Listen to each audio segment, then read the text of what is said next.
In other news tonight, Reverend Jesse Jackson stopped in Grand Rapids this evening. It was all part of a statewide bus tour focusing on economic recovery. He says he chose Michigan because so many people here are out of work. The unemployment rate sitting at 13.1%. 24-hour News 8's Mark Thompson was at tonight's event. He joins us live in studio with us.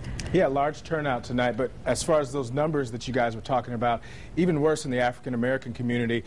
A recent study projects that the nationwide unemployment rate for the African-American community will reach a 25-year high this year, many states hovering around 18%, a statistic that Jackson hopes to change. Reverend Jesse Jackson rolled into Grand Rapids as part of a bus tour crisscrossing the state. Jackson speaking to a packed house at New Life Church of God in Christ. His focus, economic recovery for all Americans. The issue is not about black and white. It's about dark and light. We must turn the lights back on for the American worker. Turn the lights back on for the American. Turn the lights on.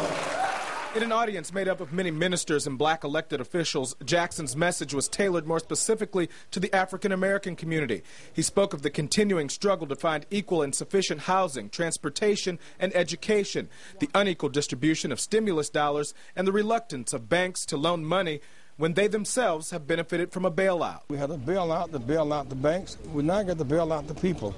We need a stimulus part too.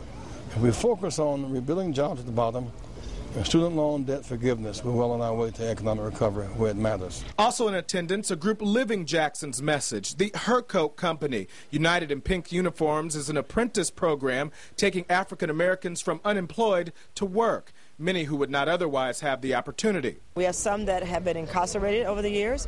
We have some that have had issues with school, and some have issues just in deciding where they want to go. But through partnerships with Muskegon Community College and local unions, these young men are on their way back to work with usable skills in the construction trade.